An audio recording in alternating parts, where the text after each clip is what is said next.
Thank you. Thank you, Satyanarayan. Thank you for your kind words. I hope that I am audible. Yes. Yeah. My apologies that last time this could not proceed and it was rescheduled. And I thank Satya again for giving me this opportunity. So I begin this lecture. Can I switch off this video? My slides are visible? Yes. Okay. This makes me more comfortable. 1 minute, let me begin. Now, the context of this, what you call presentation is that we wanted to build a beyond tomography system or understand it from systems point of view.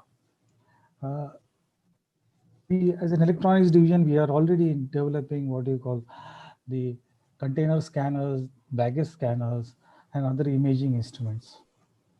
But our purpose here was to what you call make an analysis that how that should we go to build a muon tomography system for security applications, and if yes, what should be the method or what should be the approach of making this system. So this study is basically focused on doing for security application imaging.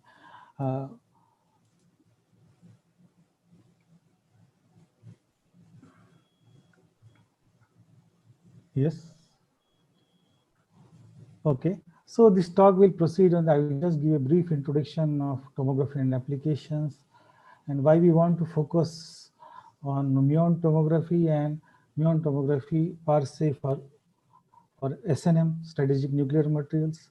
What are the key tomography concepts? What is the requirement matrix in the muon tomography systems, deployable systems, and how these systems are made. I will just also describe the various, give a comparison of various systems that were built by others or other labs using drift tubes, GEMS, RPCs. I also benchmark the comparison efforts that what are the outcomes of those experiments. And what should we do to make a deployable system?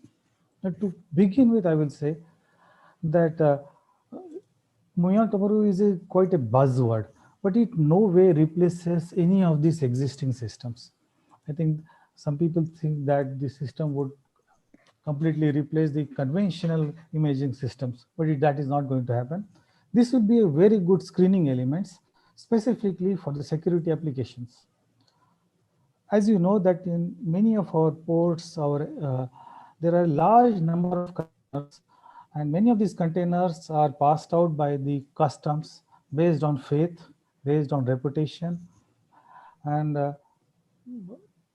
few of them statistically are taken for the container scanner, and we scan the containers and then we pass them off. There is a lot of what we call smuggling and what we call the material that is proliferation that takes place from these systems. So there has been a worldwide, there has been a what you call worldwide, people are thinking how to avoid these things. Will this existing system help us? Will a new system help us to screen or possibly identify the potential way of identifying which container should be scanned and which should not be scanned, and so on and so forth. So in that context, these systems become important. So that is the purpose of this study and this talk as well. So as you see, you can see that there are imaging flavors. The top three are basically the industrial imaging. You can say that the high energy physics is also basically a kind of tomography and imaging system. Then you have baggage scanner, which is basically not a tomography but a radiography per se. And then you have a bag container scanner by BARC.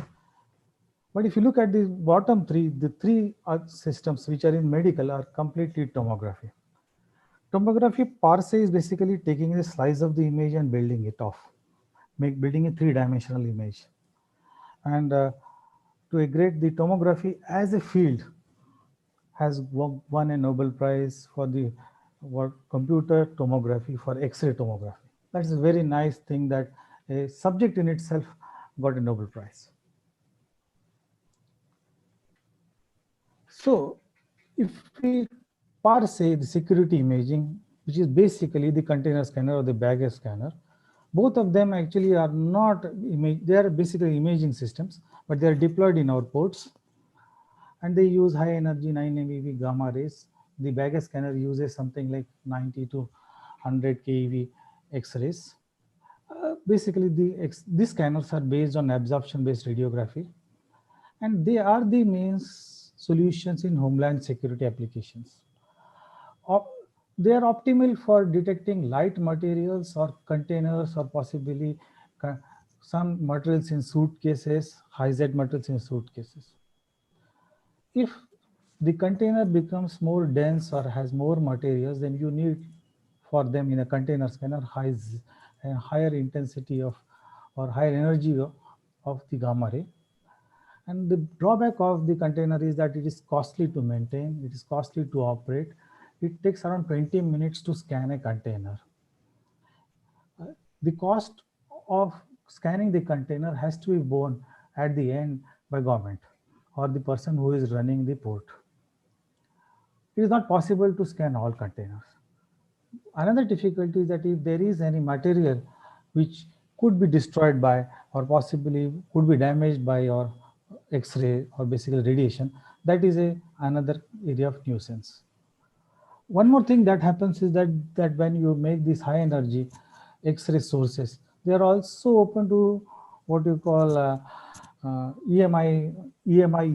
The whole material has to be shielded properly. The building has to be shielded, and there are other issues that, and then the container and the cargo has to go inside. It's a bit tedious affair. So there is an emerging method of Muon tomography. Muon tomography has turned out to be an emerging for screening of what you call containers, uh, but it cannot image all the containers. It is basically a screening tool. The advantage of the muon tomography is that it uses natural muons, and if one is trying to shield material in the container, it is little bit difficult. I will not say virtually impossible, which I have written, but I'll say it is difficult. There are no radiation hazard in this kind of imaging systems. Little damage, but the focus of the muon tomography in security application is screening and specifically strategic nuclear materials or heavy metals. It is in no way touted to be a eliminator for container scanner, but a quick aid. As a technique, muon tomography for this particular application has other applications besides this. One is that which I just told you, that to prevent what we call this nuclear material smuggling, because it is difficult to conceal a strategic nuclear material of high Z in a container by this technique. Second part is, second is that there are other applications which I think are not per se tomography, but radiography. So one of the popular ones is the one by E. George, who measured the depth of the tunnel, and then the imaging of the pyramids, and the strategic nuclear materials in container cargoes. The other part is spent fuel inspections. And the most important part was weapon inspections by US, who use muon radiography, so that you do not have to reveal the design, but take an audit of the fuel inside the WMD. So these are well-known, what you call very nice applications of muon tomography. But our what you call focus would be to on this part of it, that is strategic nuclear material detection in a container scanner and in fuel processing or fuel processing. So let's look at what's the key concept. How does this muon tomography works in for a container scanner or for the scanning imaging elements? So the basic part, I think, uh, is the muon as such. So you all know that its origin is from the cosmic protons that give rise to pions, and then these pions decay into muons and they finally come on the ground. The flux of muons on the surface is around 1 per centimeter per minute. approximately this. Besides that, since it is a galactic what we call source, the muons arriving have and the fluxes have their own energy, which possibly starts between 300 to 700 MeV. Now, this is important from the point of view that this is not a monoenergetic source. So, any imaging system that would not be monoenergetic source would be, we will have to do something, and we are not going to measure this source. So, it is important to know that that what we consider as a cosmic muon is basically between 3 to 700 MeV. So, what is the concept? One looks at what the concept is. Concept is very relatively simple for such a scanner. You have two sets of detector on top, two sets of the, or three sets rather. You have a set of detectors on the top, you have a set of detectors at the bottom, and you have incoming muons that pass through your container area. If it is of higher Z, due to Coulomb scattering, there will be a what we call scattering. Higher the Z of the material, larger is the scattering. One part of this is that the scattering, if you look at the dispersion of the what you call scattering angles, they are more almost the sigma of that is basically there is a sigma for this, and the mean is 0. But the difficult part of muon tomography is that varying thickness and densities give the same angle. So if one is going to simply measure the angles of scattering, we may not be able to get any reasonable information in that in the volume. So we will have to employ some other techniques in order to get the position and the type of the material that is inside our volume of interest. Uh, Basically, the whole the muon tomography app as a subject is quite what you call worked upon, and one of the two tools, Giant and Cry tools, are available to simulate from, and there is another package specifically to simulate what you call the muon tomography is available in the Giant as a package. But the per se, the algorithm that is used is in order to locate the position of the Z or the material is point of closest approach called as POCA, and that I will explain just in the coming slides. So just to give you a feel and flavors of the numbers, since I said that the incoming muons would finally give rise to scattering. So if one looks at some numbers, it will be very nice to look at those numbers. The mean scattering angles we are at 3 GeV is around 2.4 millirad. For polyethylene, concrete, it is around 5. Copper, it is 16. And for plutonium, it is 37. So the angle is very small, milliradian. If you look at the radiation length and the density, this is also important, which we will come in few slides. They are not correlated, or they are not related to each other, but you can see that these numbers are a bit haphazard. Most important thing is that our angles in different materials, the uh, Coulomb scattering in different materials is assumed to be some Gaussian distribution for the scattering, but it has a slight variation in the scattering distribution as such. Another important part in this part is that with respect to energy, these angles becomes very small.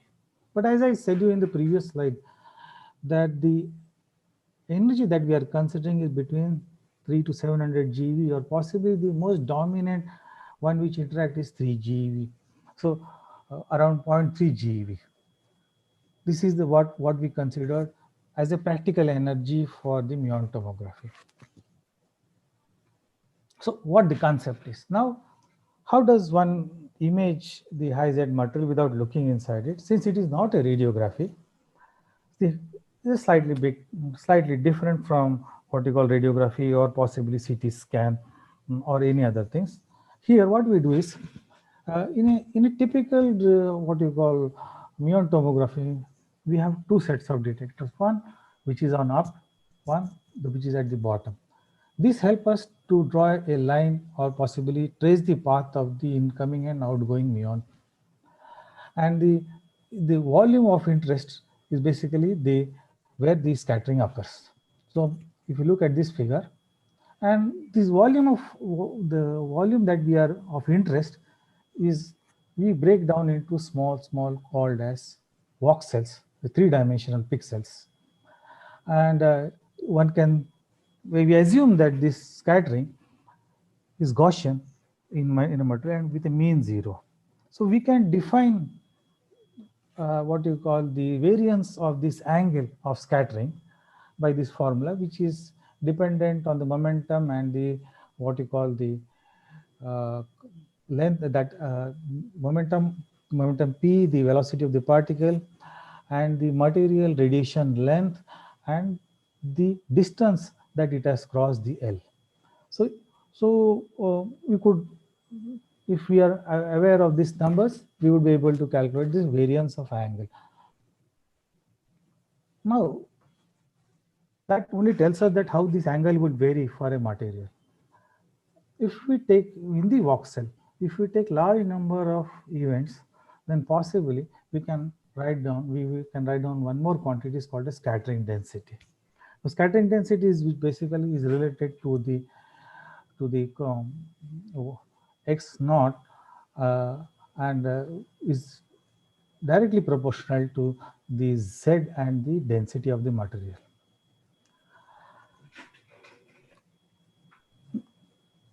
So after defining, so this is basically the scattering density. And now, if the entire image in a muon tomography in a 3-dimension is nothing more than a scattering density map.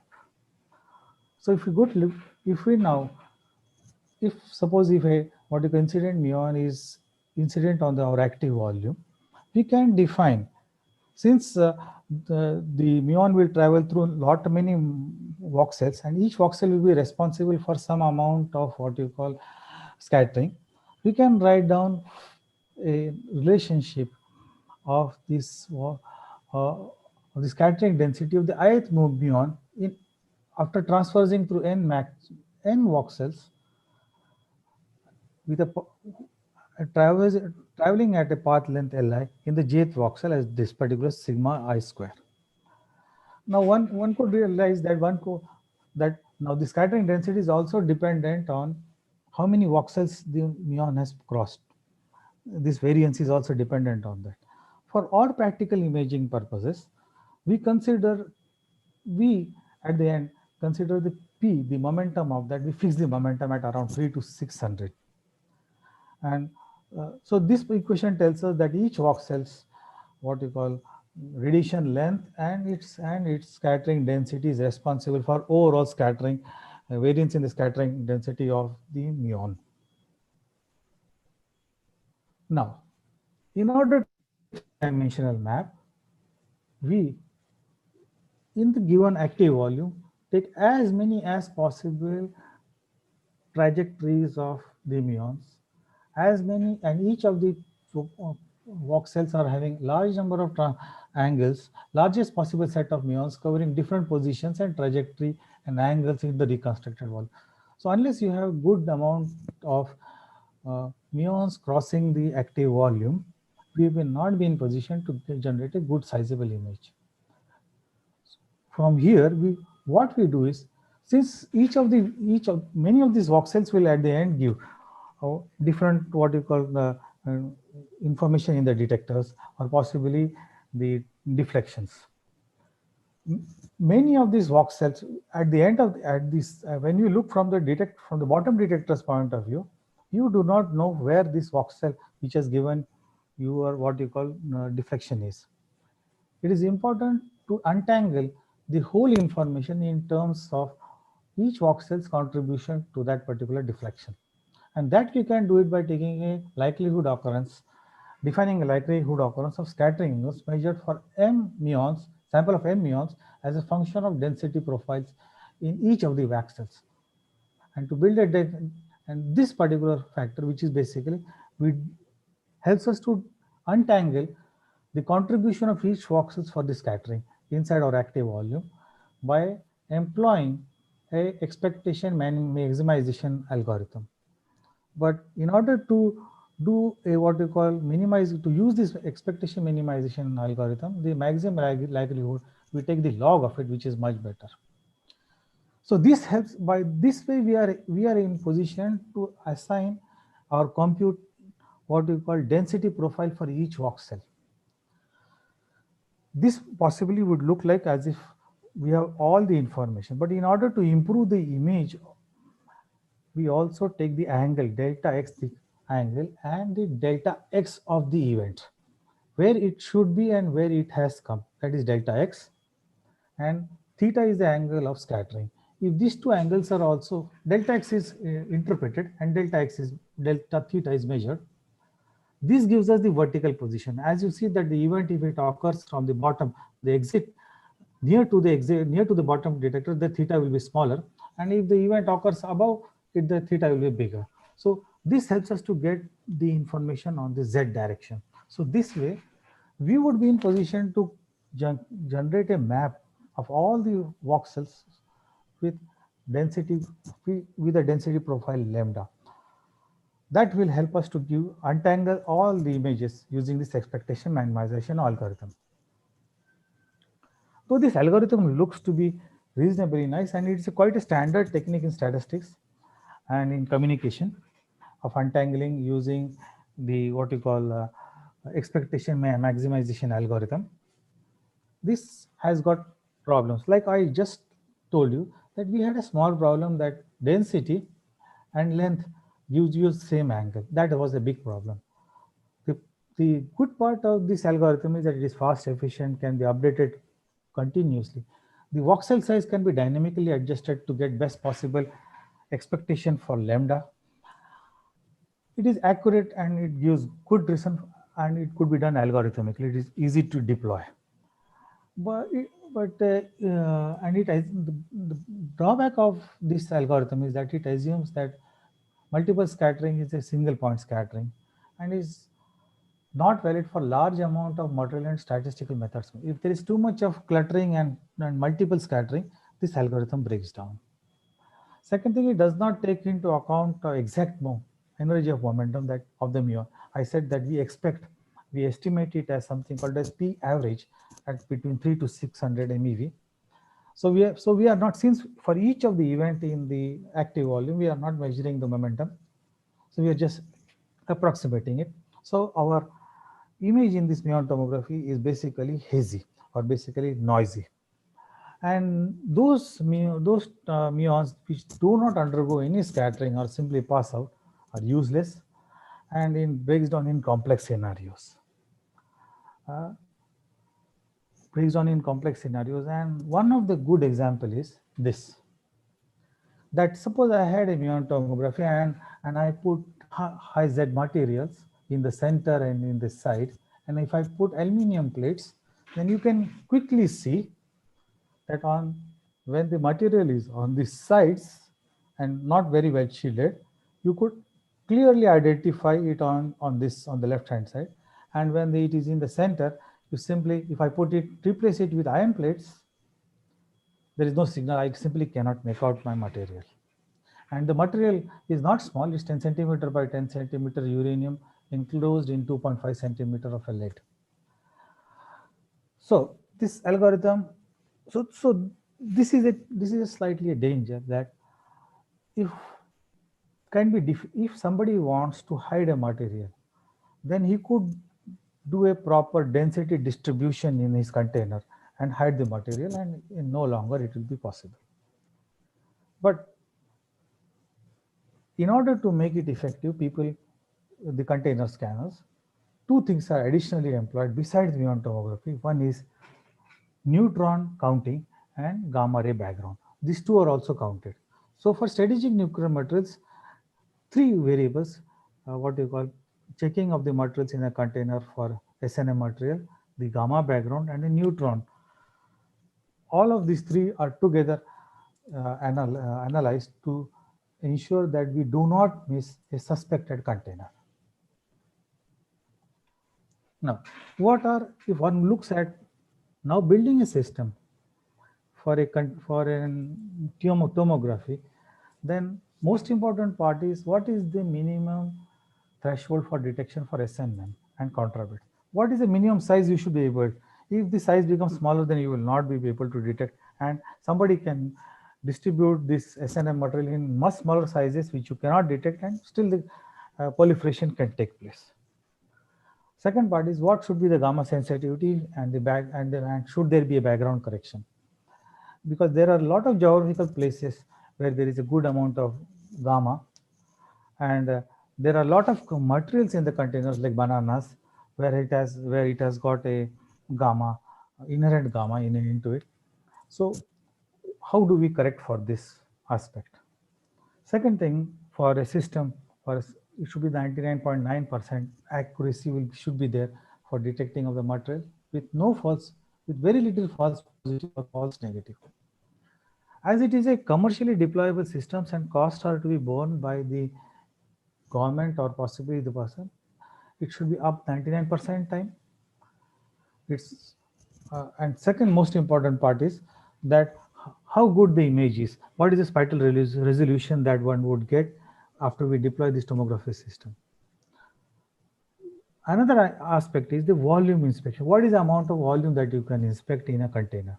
Is it 100% of the container, or is it 125% of the container, or are there any blind spots in the container? This is ideally it should be full, but what has been found is that it is not 100%. Usually one will have to make something like 150% of the size of the container to get 100% of the inspection volume. And the seventh one, which I just explained you, that the algorithm for this was having density distribution and countermeasure.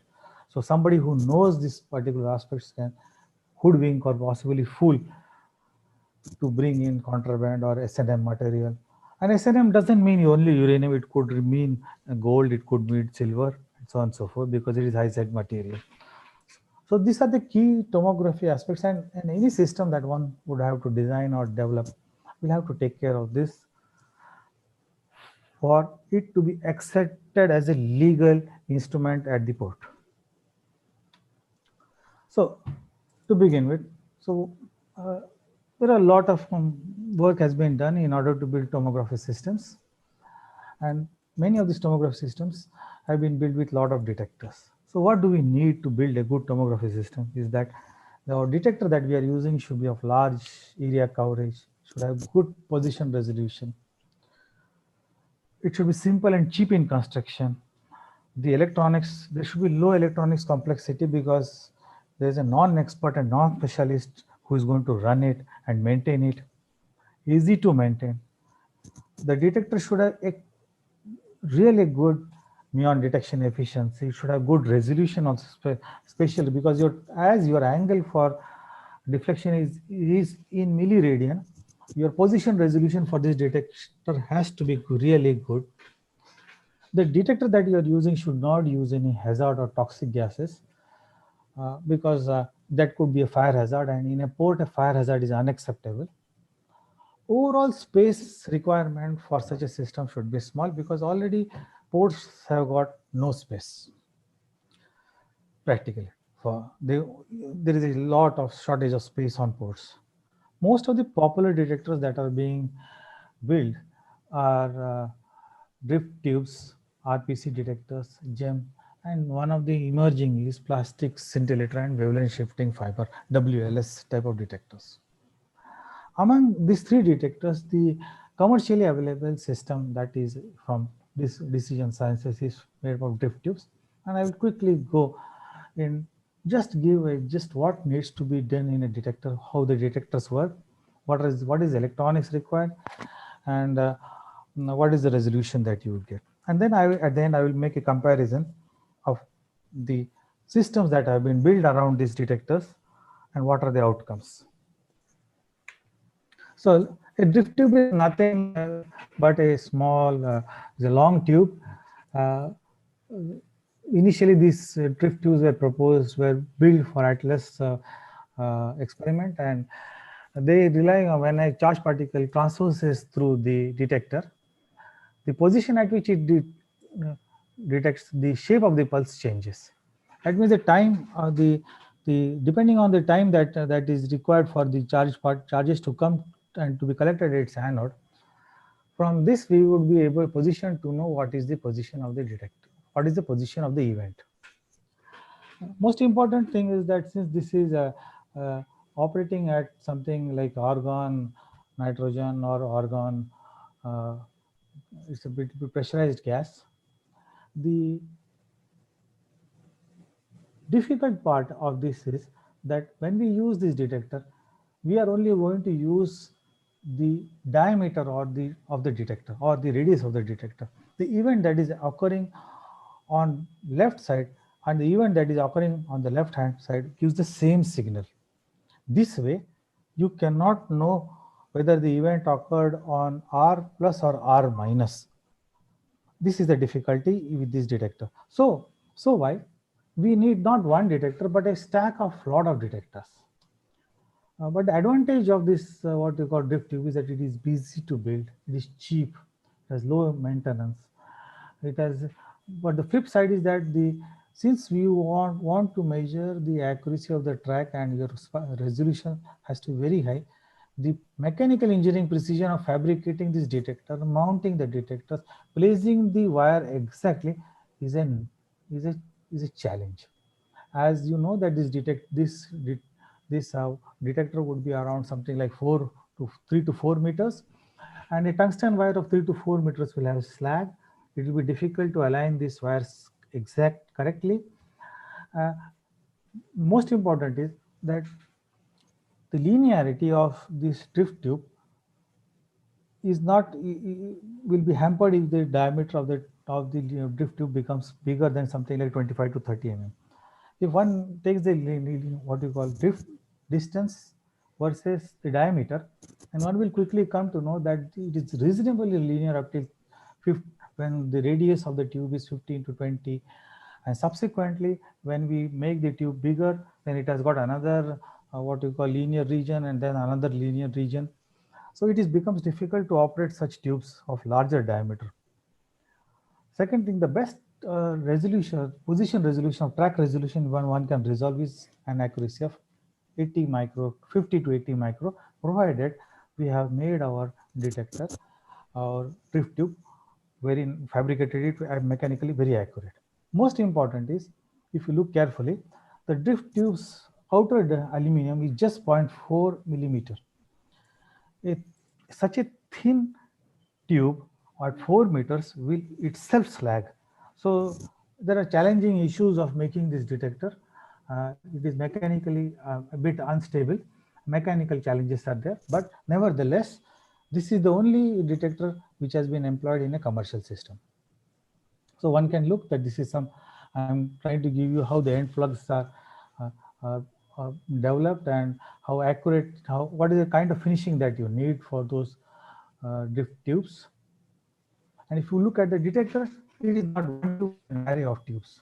Uh, and if you look, there will be 2 to 3 to 4 5 layers, and this constitutes one detector layer. Uh, uh, why one has to do this? Because I just told you that we cannot measure any position of the charged particle across the length of the tube, but only from the radius of the tube. And since we cannot measure, since the R plus or R minus or the position X and X minus are indistinguishable, one will have to do something like this.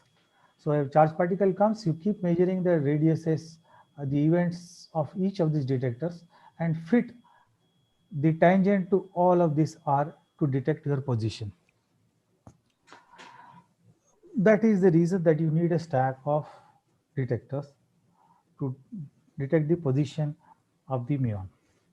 But if you look at what is electronics required, the electronics required is very simple. You just need a fast amplifier. You need to measure, and since the position of the event changes the size, what you call shape of the pulse, a time over threshold can reasonably give you the position of interaction.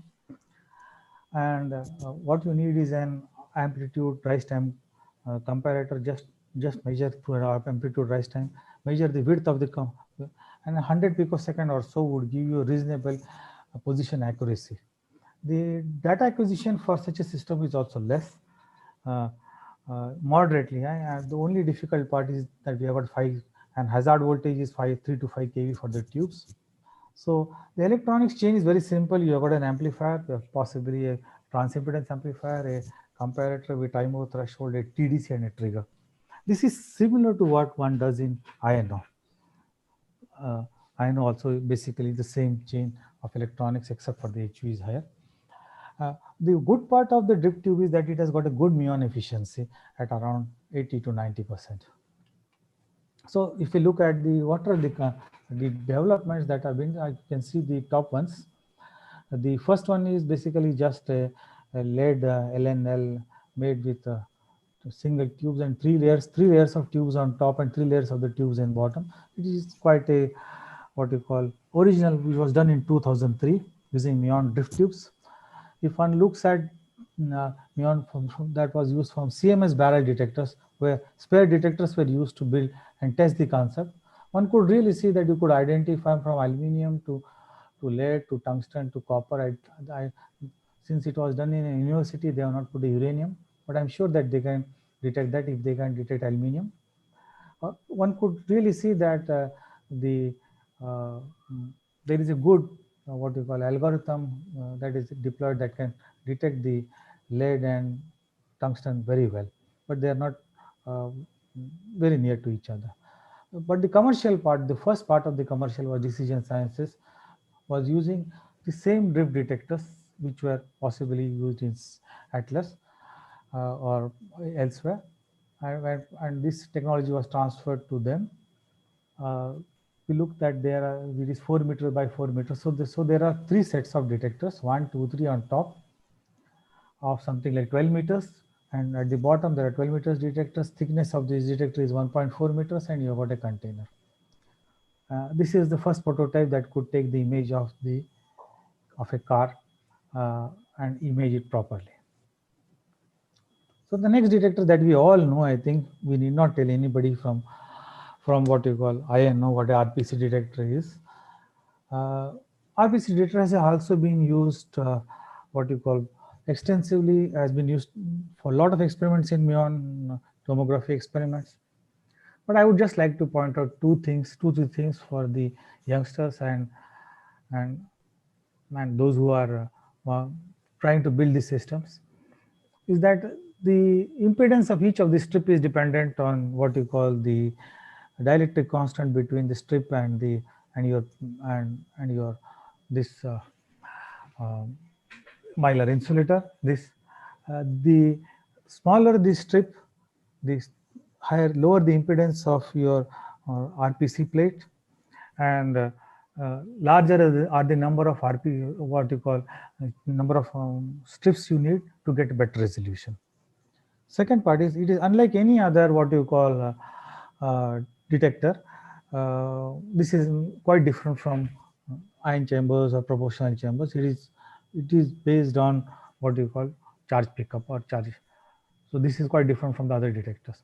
So so most important part is that once you have the strips thinner and thinner to get better position resolution, the electronics changes, and one would need fast and transimpedance kind of electronics, and electronics that would be capable of handling those strips with low impedance around 5 to 6 or 3 ohms and so on and so forth. The electronics is quite different.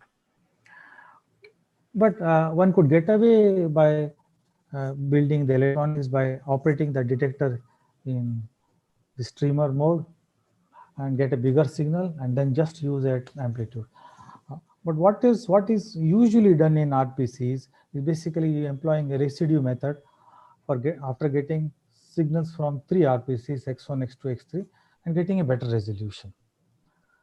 Uh, so what is the readout electronics for small strip RPC detector? Is fast wide band transimpedance amplifier, preferably Q2V, because this is what you need, because your source impedances are smaller. You need a time over threshold for drift measurements. We need a arc comparator, 100 picosecond resolution for TDC per strip, and the amount of data load on data queue on DAQ is very high, because strips will become 1 mm in 1 mm or less, and pitch also would be 1 mm or less. To put so much of amount of electronics onto RPC would be difficult. But the chain for such a system is again comparator, time of threshold, and a TDC. And operating, if you do not want to build the electronics, operate it in the other mode. So there have been some experiments done uh, uh, by taking a mask and measuring if by changing different what you call strip widths for the RPC, and they build a what you call a dummy basically, and saw the image whether this could be imaged of by the RPC, which is having a position resolution of 0.1 mm, 2 mm, 0.3 mm, 4 mm. So one could easily see that at around 2 to 1 mm to 4 mm, the image basically is not very good at all. It, so this does so. If you want to build a good what you call tomography system, you will have to build an RPC at least 0.3 mm position resolution. So if you look at one of the done by University of Bristol's in their atomic weapons lab, they use what you call 3 plus 3, 6 layers of basically RPCs and a very small volume. They had an angular resolution of something like 10 millirad for their system, a spatial resolution of say around 800, around 1 millimeter. I will say take this as 1 millimeter only. A timing resolution of a second, and efficient and muon counting efficiency of 90%. They were able to resolve uranium, Fe, and aluminum, and CH also. CH, I assume that CH means some organic material, organic ball. So these are the images of the waste drum tube. But again, the electronics load is quite high, and to build a container would be a bit expensive if only from the electronics load point of view and data load point of view. So the third part comes is the gem. Now we all know that gems also were developed by our high energy physics groups, and gem is nothing but could give us a very good what you call is nothing but a its construction is based on 3 gem foils with gas electron multiplier and with a small pitch of say 50 micron. This way you could get a very good what you call position resolution in a gem. But the flip side is that it requires something like um, what you call a very large amount of electronics load per pixel. Though you are, and it is since it is pixel based, the imaging ends up in getting, but the image that you get for the muon tracking is excellent. You can get the other part is generating large area gas gem detector is also a big challenge along with its electronics. So if one could see, very small kinds of detectors have been made with 1 feet by 1 feet by 1 feet, and but not too much of results are available. But and if you look at the amount,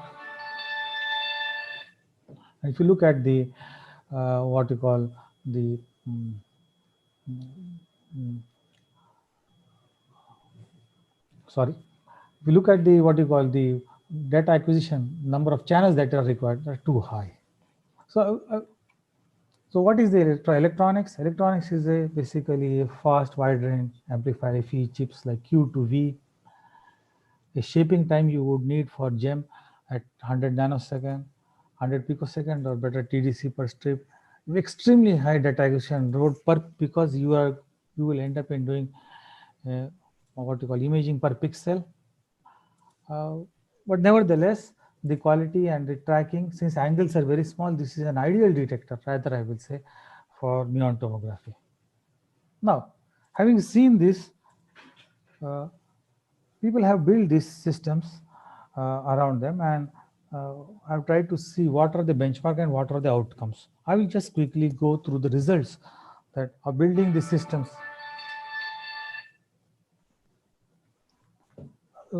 Benchmark of systems that are built around these systems. First one is that suppose you build a system using a drift tube and a gem system, then the gem becomes smaller. Now I said that system sizes are important because the space is a constant in a port. So a drift tube kind of system would require smaller system, smaller space. Uh, Gem type of system would require smaller space, and drift tube will require bigger, require a larger, uh, what do you call,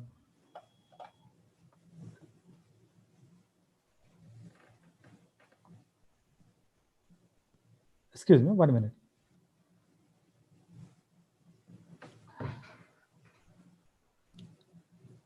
Second part is that if one builds a system using, chooses gem or uses drift tubes, then one could quickly see that since, as we saw in the previous section, that we estimate the sigma for the scattering, uh, and we take a function for this, for detangling.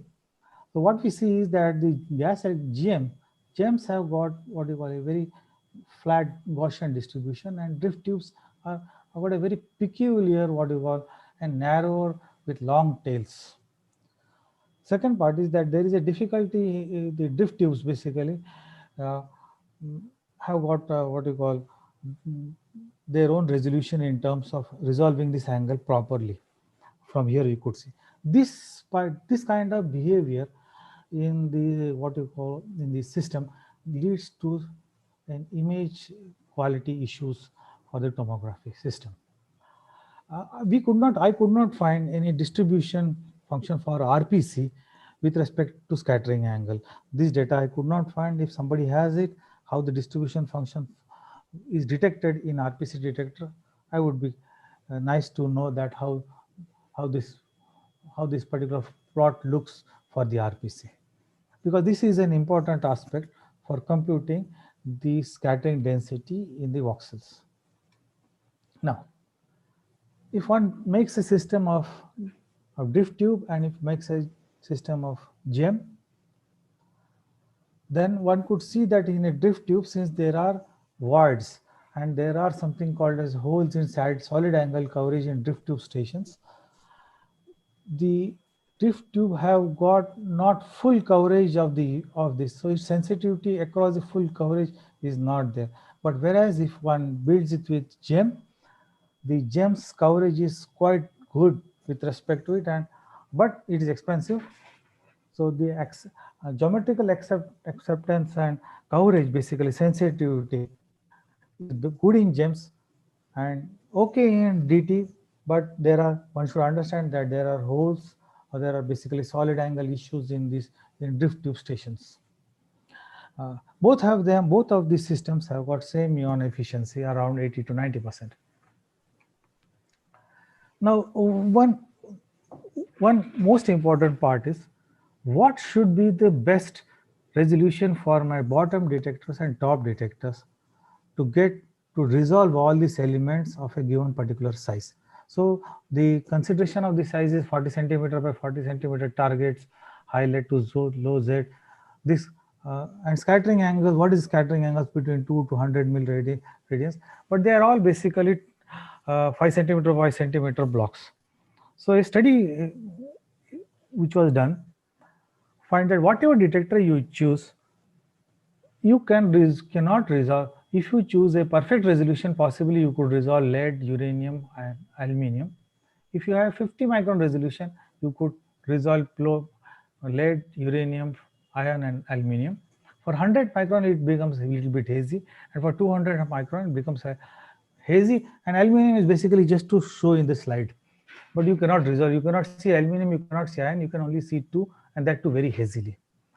So a systematic study was done for the POCA algorithm which is being used. So accuracy ratio and the resolution of the detector. So one sees that the accuracy falls off with respect to the detector resolution. So in POCA algorithm is basically there is one responsibility, is one issue with POCA algorithm, that you need a very good what you call uh, detector resolution to get good accuracy. If one looks that detection efficiency, Now detection efficiency for there is no data that we have got with respect to the uh, mm, RPC detectors, but data with respect to muon efficiencies, image for the same muon efficiencies, that for the gems, if one can visually make out that we could identify very clearly with a very good amount of statistics on the, which is on the right hand side, all the our respective targets in the active volume. So now, what if I do some shielding of the material, and can I, will these people, will two systems identify it or not? So if I do some tricks for the material and do some shielding, okay, these shieldings are basically is a truck in which this material is kept, and there are plate shielding plates are put out, and they are passed through same gem as well as drift. One can see that for the gem detector, one could make out possibly, I don't know, my eyes can't make out, but it seems that the author's eyes can make out this particular thing by clustering, and he identifies 5Z materials, but in a drift because of the voids and because of its characteristics, or possibly its resolving angles, scattering angles, resolving scattering angles are both same. One is not able to see anything if it is shielded using a drift tube. So this makes a bit a little bit weak case for drift tube, because the algorithm, POCA algorithm, and the density distribution part can play an havoc in determining in making an imaging system for SNM material for us.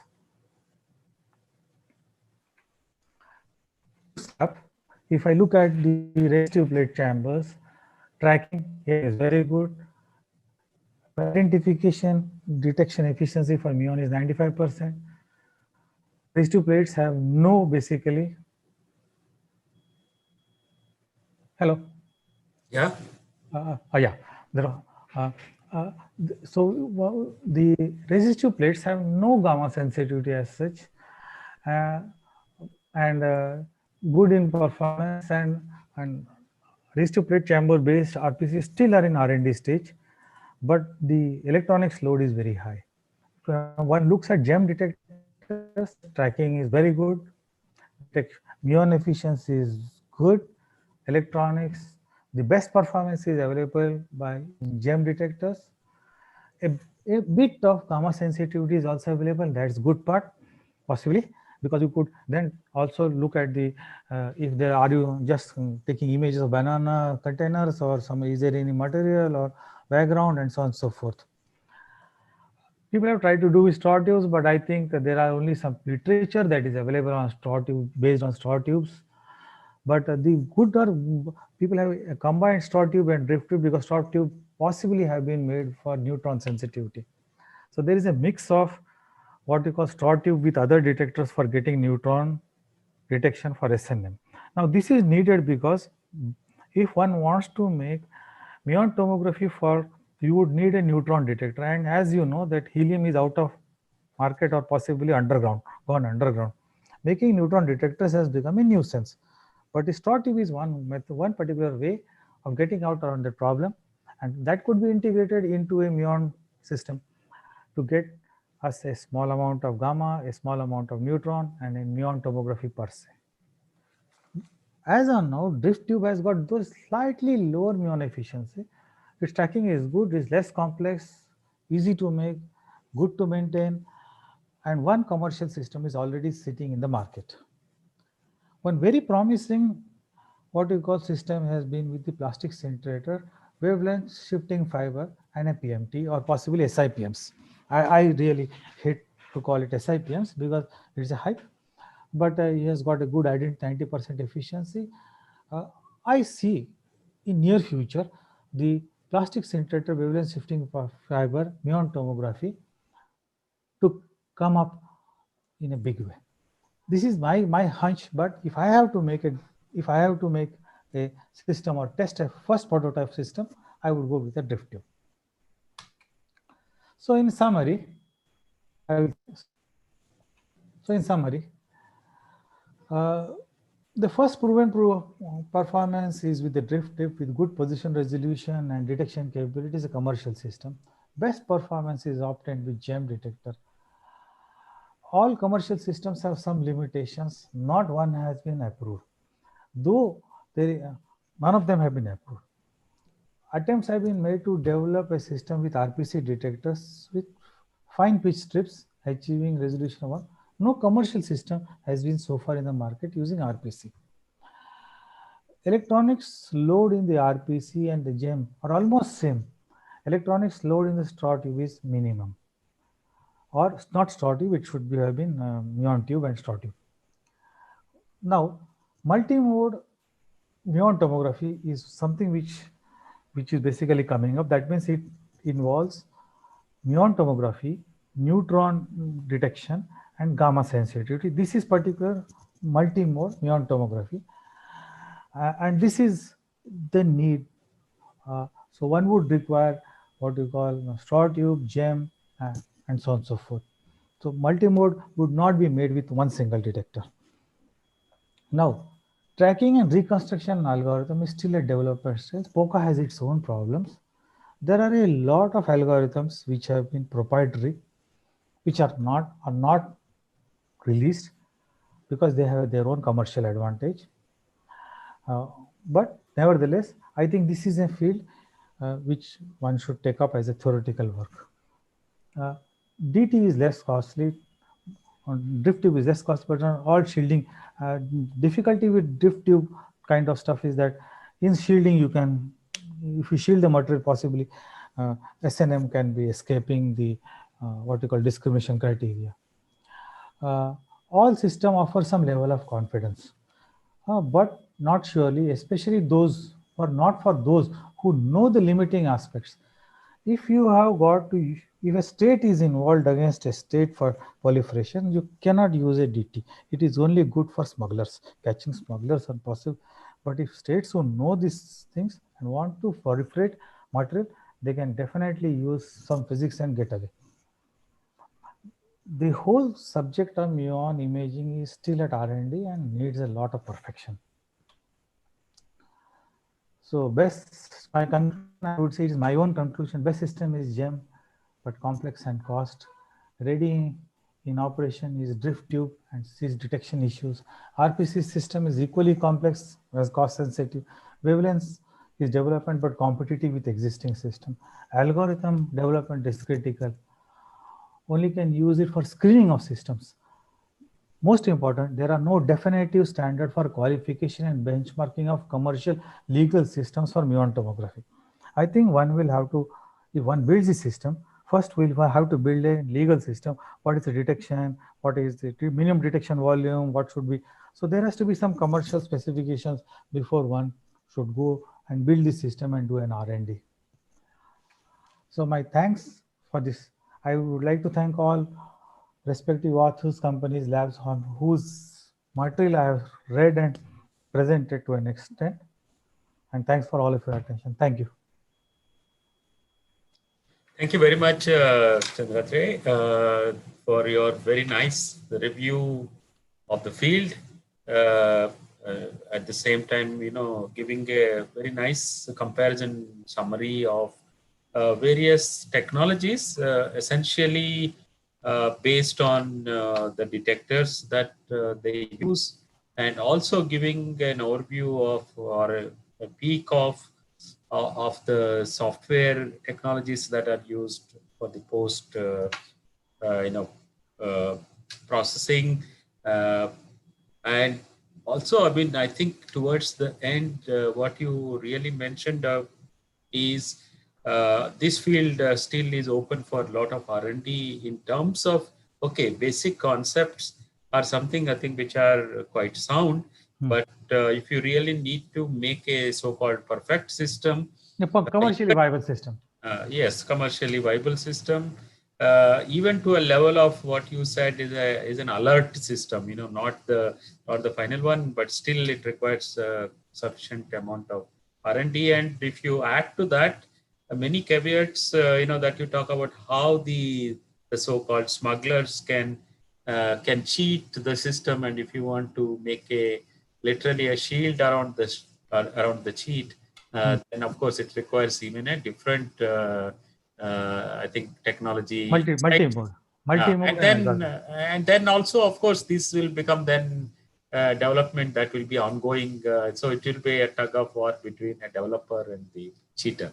Okay, but this some words apart. So it's very nice that you brought out and made a good summary of things. Thank you very much for your nice talk. And I see quite a few questions that are there right now. And I now take one question at a time. And we have one by Shailesh who is going to ask you a question. Hello. Yeah, hello. Yes, sir. My question is like the scattering angle of very high energy muon from a uranium can be similar to a scattering of, let's say, a low energy muon iron. So we need energy measurements of muon as well, apart from the scattering angle measurements. See, theoretically, if you look at the what you call, you need 1 minute. I'll just come to my other slide. Right slide. Okay. So theoretically, you need, but in a practical system, one would not do that. One would assume some P average and get away. Where do you, how do you, then you will complicate the system, a commercial system, by measuring again P somewhere, momentum of the particle, energy of the particle, and so on. Yeah. Also, like I was thinking Then it that will if become, then it will become like a high energy physics experiment, not. Yeah. Also, like there is a side effect to measuring the energy of the muon. It may disturb the muon as well. So we may not get the exact. So that is the reason that, look at all the images of muon tomography, they're hazy, because we make this approximation. Yeah. Okay. Thank you very much. I do see another question from Zubair Ahmad. Yeah. Hello. Zubair, yes, Zubair. Yeah. Okay. So basically, I have two questions. The first question is regarding the electronics load on RPC. Your comment on electronics load and the cost effectiveness. Yeah. If I run RPC in, as you have already, I think you have already mentioned also in this streamer mode, then one need not to worry about the electronics load. At least it will be much smaller than the deep chamber as well as gem. If I run the, and in this case, if I now depending upon whether you are using glass or bakelite RPC, surely if you use bakelite RPC, you can run in streamer mode. Second thing is, and cost effective. I think your second to last slide you have put commented that the cost effective is RPC. I know it's very cheap, so it should not be placed in that direction. Now my point is, So tell me. You continue. Another point is, I have heard that the BRC or your group is working on drip tube on this. Drip tube. That's right. Now if I do a shielding, you have shown, and then it cannot use. But still, then why you are working on that drip tube? Because see, this is the only commercial available system. Okay. And the drift tube results are not that bad. They are limited by the algorithm part of it. The position resolution for drift tube is not that bad, but if you look at the decision science results, they are good. So if one makes a good drift tube, possibly in a lower what you call electronics load and a lower what you call load for maintenance, this type of commercial system we are accepting. See, it all goes by how much further scope of R&D you mean? In the not further. Basically, we have to also worry that if we put too complicated system at say Bombay Port Trust or possibly some other Calcutta Port Trust, the electronics and availability system should be there. It should be very simple to maintain, simple to use, and electronics also should be simple. That is also one criteria, because somebody will have to manufacture this also. So it is not like an experiment that you can forget it. One will have to make not one but dozens of it. You will have to put in Visakhapatnam, Mumbai, and then this is a big issue here. So we would like to have a simple thing and a proven system. we are going to see, because this whole request also come from Electronics Corporation of India. Somebody wants to sell them this drift tube. Okay, thank you. Okay. Chandratre, there's another question from Hariom. Yeah. Yeah. Hello, sir. Yeah. Hello. Sir, you talked about this for the muon with muon tomography with muons. There are gamma ray and neutron detections for the to make sure that something is there inside chamber or something. Yeah. So are these neutrons are this muon induced neutrons or something, like what is the source? See, I think so for muon induced neutrons, you will have to wait quite a long for the container. But that kind of thing is done for nuclear weapon inspection. Okay. Muon induced neutron detection is done for nuclear weapons inspection, not in for what you call the container scanner. Here, what happens is that we are looking at some stray neutrons. Okay. They may be shielded, and we want to do quickly because the amount of time that you are allocating for the container is 30 seconds, 60 seconds. Okay. Then what is the source of these neutrons? This is basically whatever have escaped from your shielding. Okay. If at all. I'm saying if at all. Okay. This is not a foolproof science, no? That I doubt that this is a foolproof system. But if at all, and if there are some very smart guys, like suppose if I take a wire of a uranium, then I can smuggle it off. I can make a wire and smuggle it. Why do I have to bring that in a ball or in a box?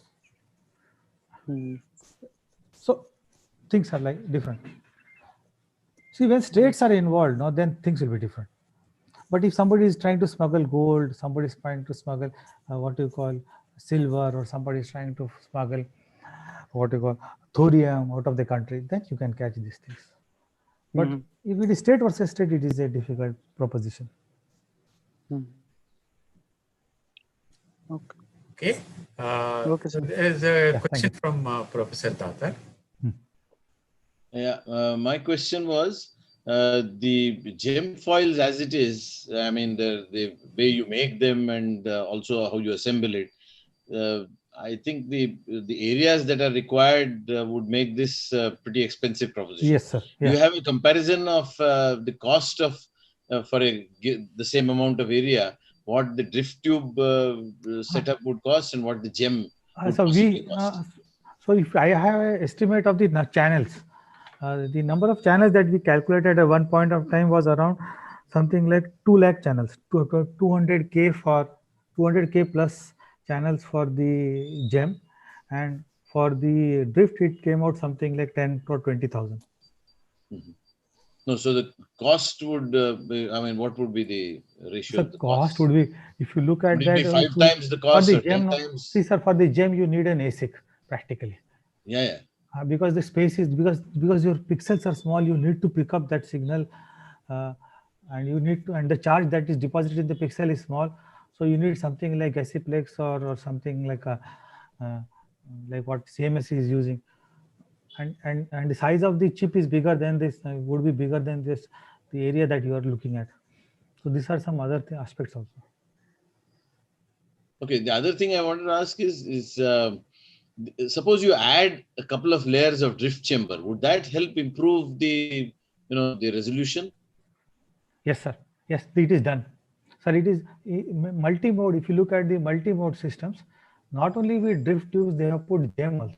They have put PMTs also. They have put PMT with scintillator, which is basically a neutron plus gamma sensitive. That is called as a multi-mode muon tomography system. What you are saying is, yes, that can be done. That. Okay. But I think it is a very interesting thing that if one could do a mixed mode of detectors, but then both of the detectors should have same position resolution, because your angle of scattering is small. Okay, Chandratre would like to take some questions from YouTube. There are a couple of questions here. One of them, I'm not sure if it is Dr. Pitambar Singh, but it's a P. Singh. Are they in use are they in use at some airports? Keeping in mind sizes, their maintenance also will become a problem. Yes. So that is one. Actually, there are something like 2 airports in two what you call ship ports in US which have been deployed. There is one which is going to be in Sri Lanka. I think there is a pressure on government of India to put one in Mumbai or Calcutta somewhere. But since there is no commercial or basically no standard for the system, legal standard for the system, that what it should be the detection limit and all, people are not inclined to put this system. There should be legal standard for ports, like like other, there are some legal standards that one should be able to like containers can, there is a legal standard for 700 mm of steel should be visible. Something beyond 700 mm of aluminum plate should be visible. Like this kind of specifications are there, but there are none for muon tomography. I think they are emerging. Yeah, indeed. So it was Dr. Pitambar Singh. So the question that is next is from him. What about identification of other heavy actinides? I mean, they all will come. They all will come if provided somebody is carrying them in quantity, depending on Z. Right? Of course, just talking about whether there were also studies in identification. There are, of course, no, there people have done studies from aluminum to uranium, where the Z is changing by an order. 17, 20 ऐसा Fe 50.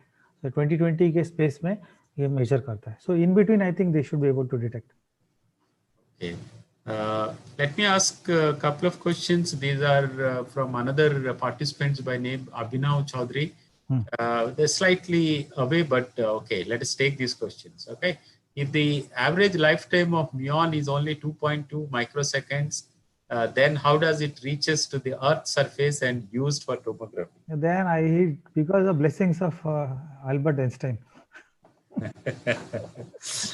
Do you want to I think you can look inside.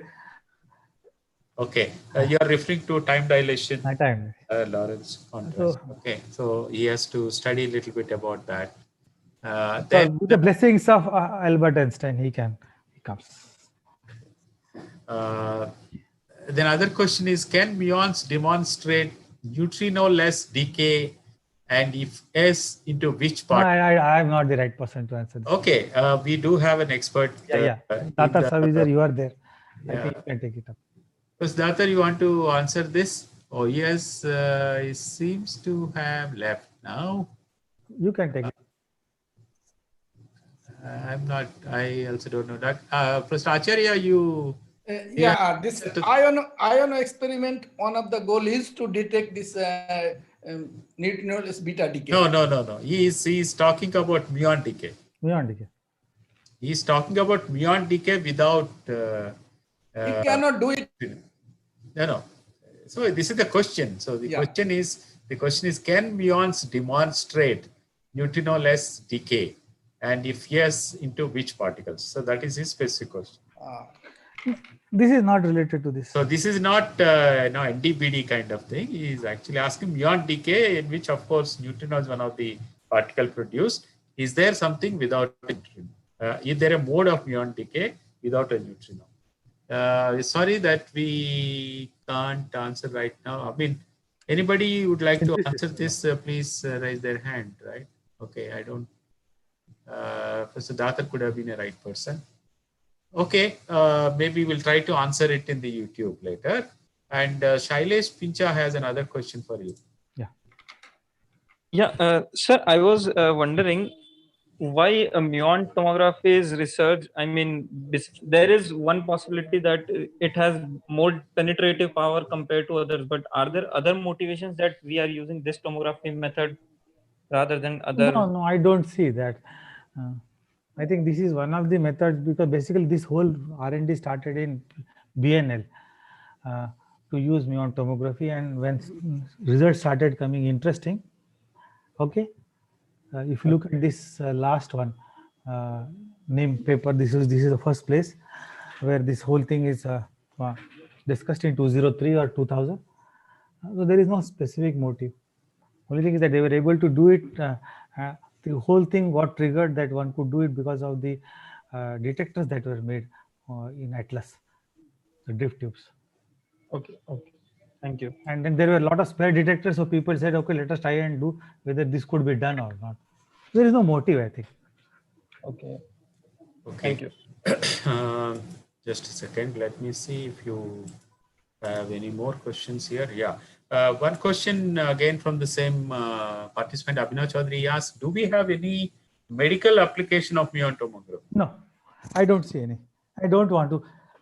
You can have, provided that person has very long life.